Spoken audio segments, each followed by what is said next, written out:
Hi, dear participants, and welcome to this next lecture titled Identity, Positioning, and Negotiation. So today we are going to have focus on the issue of identity. First identity at all, but then professional identity. So with this discursive inspiration, academic studies are viewed as practice. In the activity, specific ways of speaking and acting are cultivated that create and recreate specific patterns. Yes, we teachers, we cultivate thoughts that brings to knowledge. Furthermore, communicative patterns vary between disciplines and thematic formations. Learning is about identifying which communicative rules apply and as participants trying to master them. So the reasoning invites questions about what counts as knowledge. Participation in specific practices involves negotiations about how one is expected to act and who one wants to be. In this way, learning involves a kind of identity work, as Wenger and other scholars emphasizes.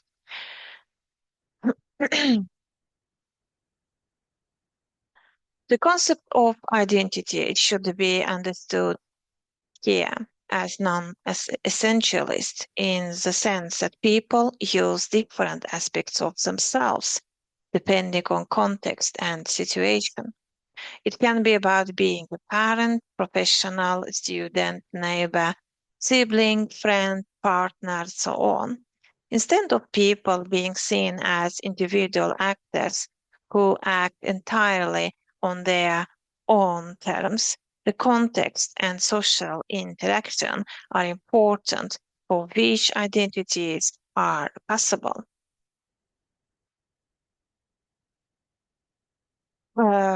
Let's stay on the notion of Foucault, who says that there are patterns that he finds in his culture and which are proposed, suggested, and imposed on him by culture, his society, and his social group.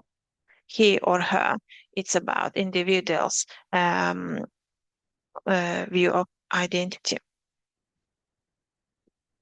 People don't form identities on their own, but are placed in already organized fields of meaning that produce knowledge, activity, and relationships. These patterns thus transcend individual people and situations. It's important to point out that the patterns are not simply deterministic. They can rather be considered guidelines for normality, which makes interpersonal relationships work and at the same time makes visible what deviates. You simply cannot act just anyway in any context. Such disciplinary elements need not be interpreted as restrictive, but rather as taken for granted knowledge about how we humans live our daily lives together. In this way, specific contexts offer relevant identities. Relevant identities or subject positions, we say in the science, that people negotiate. Even some these discursive patterns prescribe, even command certain ways of acting. There is the possibility of being recalcitrant, where there is power, we know there is also resistance, which is central to the reasoning, as Foucault has stated.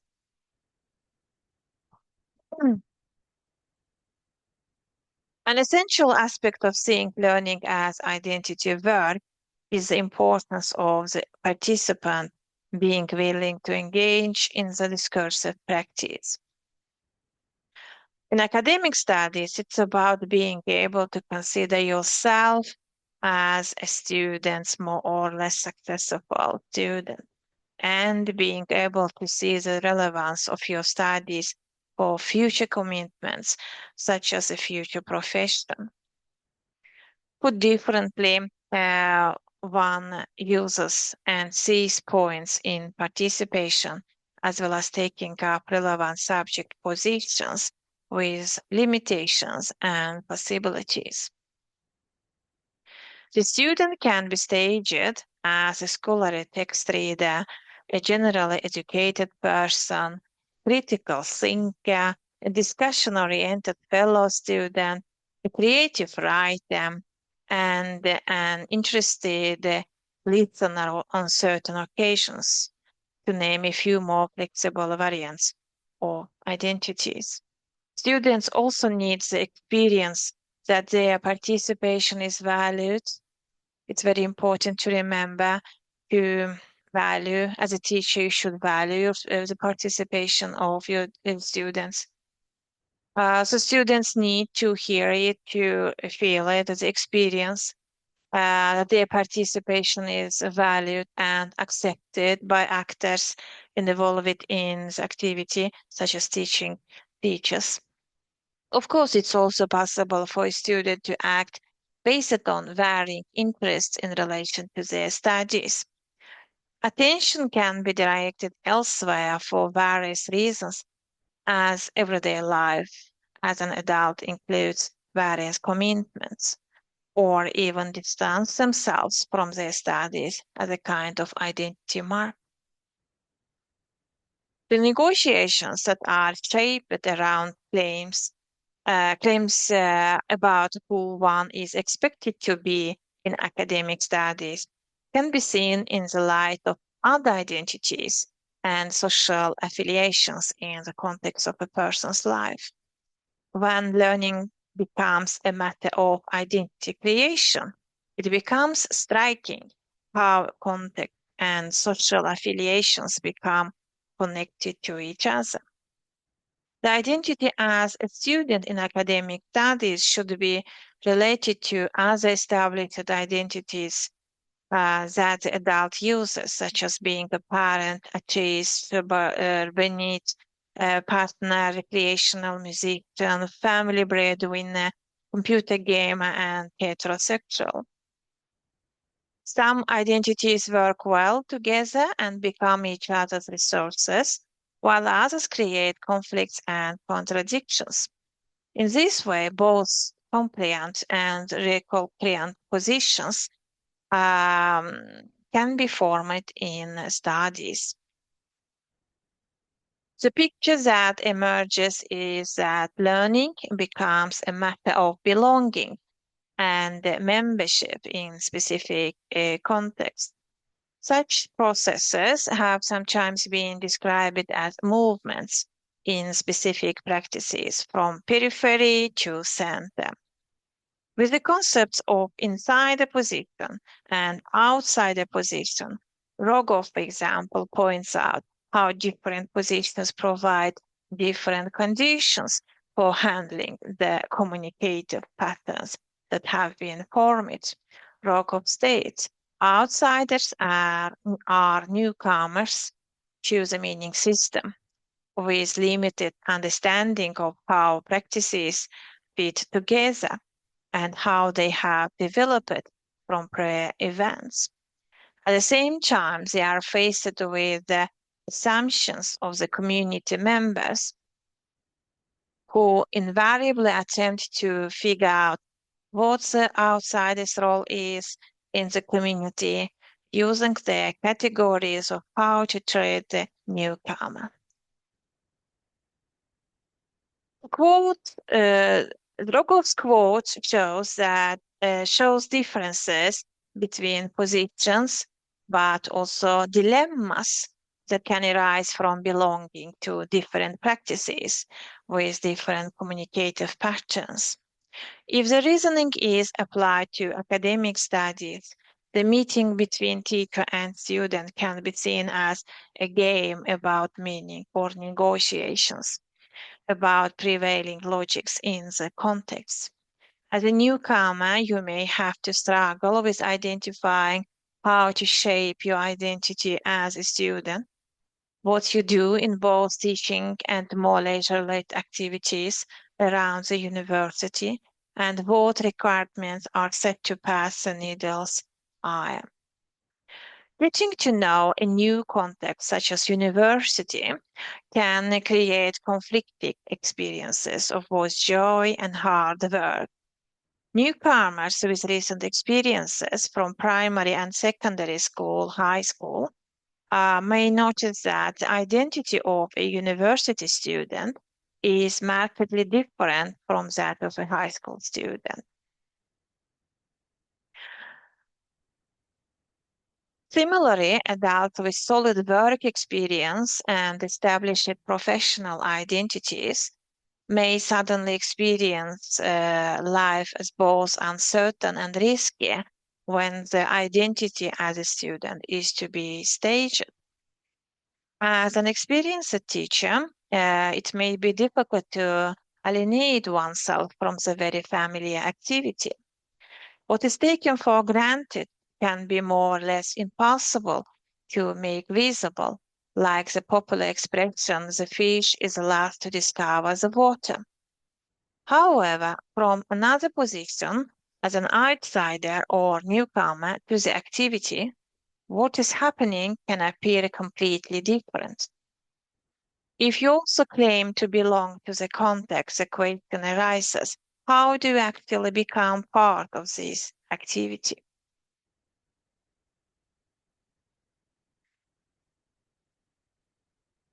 Well, now let's see our academic practice and identity building within our community. To be able to see students learning in an activity, we need to understand aspects of situated social learning. Wenger, for example, defines practice, community, identity, and meaning.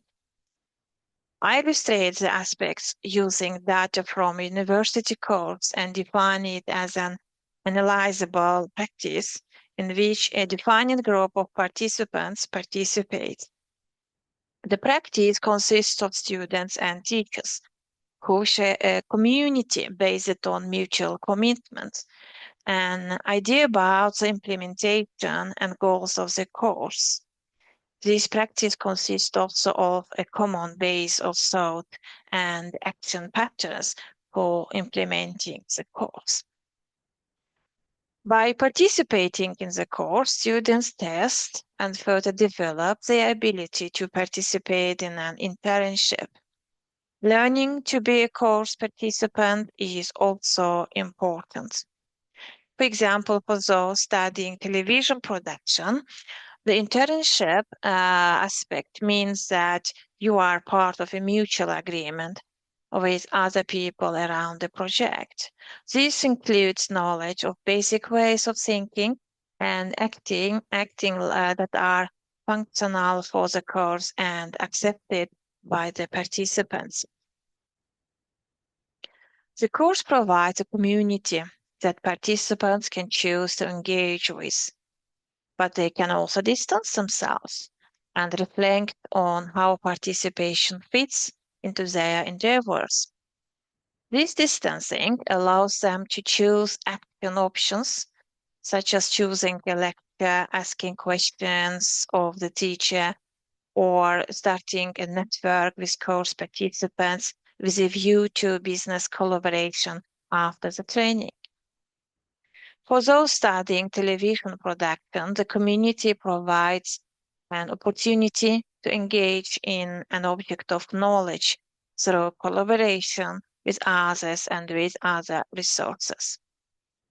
Through the opportunity to engage and develop an understanding of the small in relation to the whole, the student can distance themselves.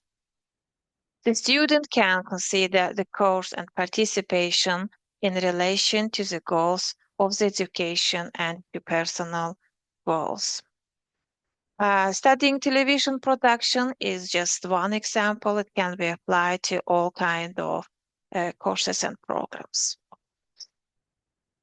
According to Wenger, both engagement and distance enable one to act independently and influence one's situation. The Japan TV production internship also opens up opportunities for participants to identify with different aspects of the internship and explore whether they are comfortable with the identification, how they can strengthen or abandon it. The student can discover and explore the identity of being technically savvy. He or she can consider whether the training offers are interesting development. Alternatively, the student can try out a formal role as a program director and think about how the surrounding people perceive the role performance.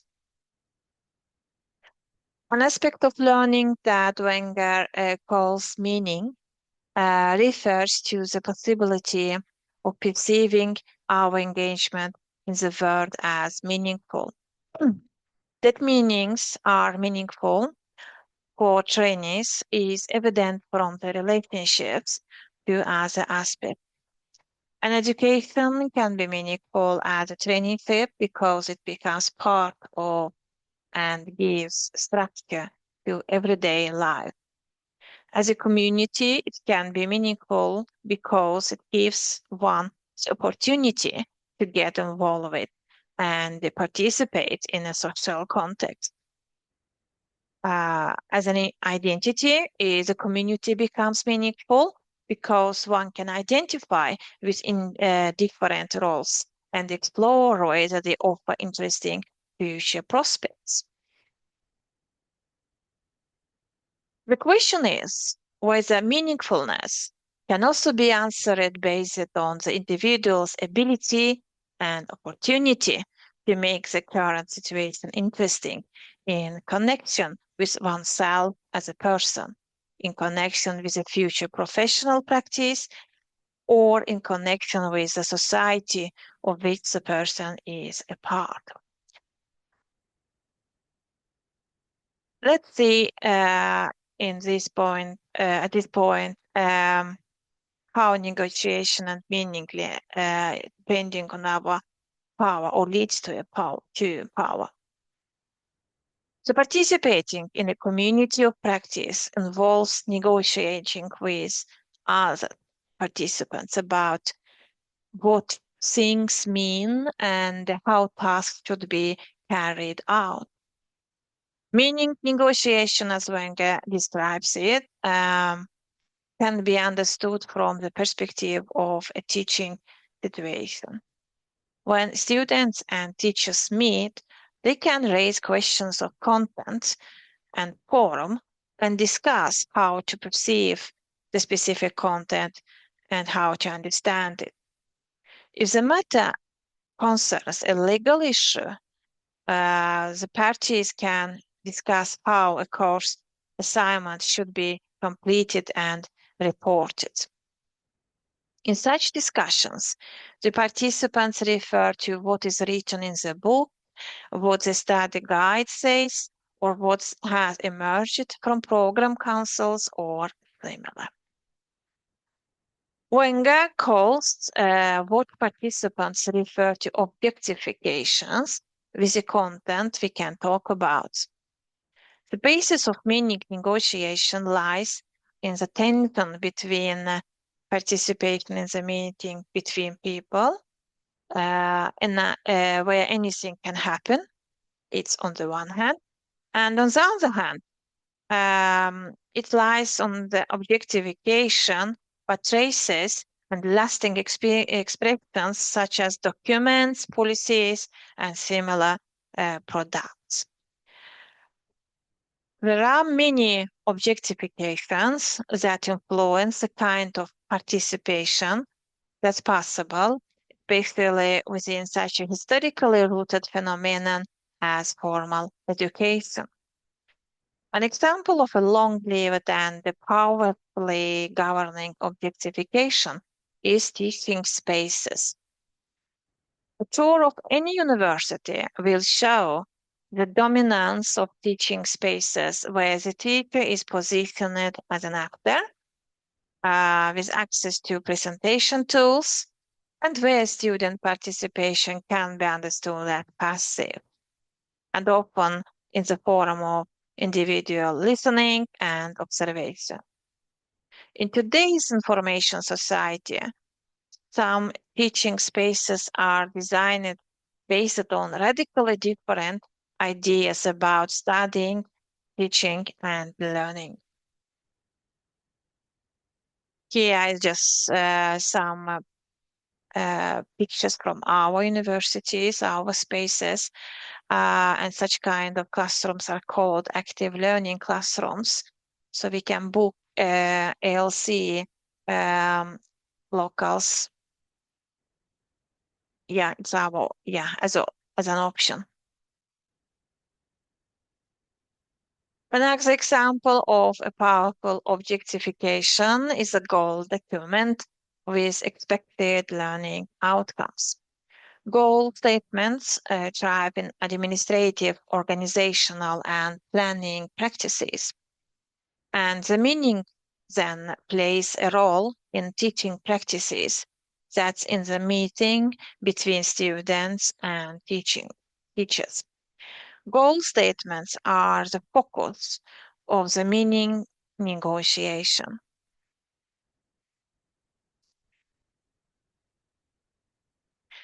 Negotiating meaning in the tension between participation and objectification creates a contradictory situation. But let's reflect Wenger's theory of situational influence on human behavior. Students can below different degrees of participation, both by the teacher and by fellow students.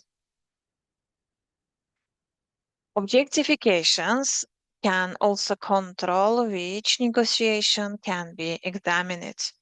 For example, if the teacher chooses to start from course literature with a certain perspective, that perspective will receive greater exposure than other alternatives. If the teacher wants to strengthen the controlling function of objectification, the examination can be designed so that the intended perspective comes into focus. Then the examination has both the function of objectification and the power to influence student study strategies towards reading the literature. That's why teacher's position is very crucial. As a teacher, for example, in gender studies, classroom where participation, process thinking, and collective methods are rewarded, it's sometimes difficult to know which leg to stand on. Authoritarian lecture, or you should be coaching supervisor, or you should be a feminist sister or a critical assessor, etc. So the teacher's position is different from that of the students, among other things. The teacher has experience of the course content. The teacher can control over the structure and has experience of the methods. That's why the teacher also has responsibility for planning, teaching, and assessment. So the teacher has power. This relationship requires the teacher to reflect actively and take overall responsibility. Spivak, for example, writes about the importance of unlearning one's own teaching privileges. As teachers and subjects, we change through our professional careers and what happens in our classrooms. Unlearning involves a comprehensive recognition of the students' contributions. In line with such thinking, Larson discusses the relational aspect of learning. Yes, relational aspect of learning, that knowledge and learning processes are considered as a meeting between teachers and students. Such meetings also occur between students. You can find Larson's chapter in the same book of Verne, Gender Science, Pedagogy and Didactics. Gone are the days when the teaching was seen as a one-way communication, where the qualified teacher poured out his or her well of wisdom. A relational approach to learning aims for a living and democratic knowledge development. Since the method attributes an adjunct role to both students and teachers in relation to teaching, the climate arises where students become relevant co-producers in the group's knowledge development. Working in a team of teachers who reflect on teaching by, for example, discussing different cases, is a method that can help the individual teacher to develop when it comes to classroom dilemmas that involve the teacher's actions. That was all for today. Let's go on with new topics in our course. Thank you.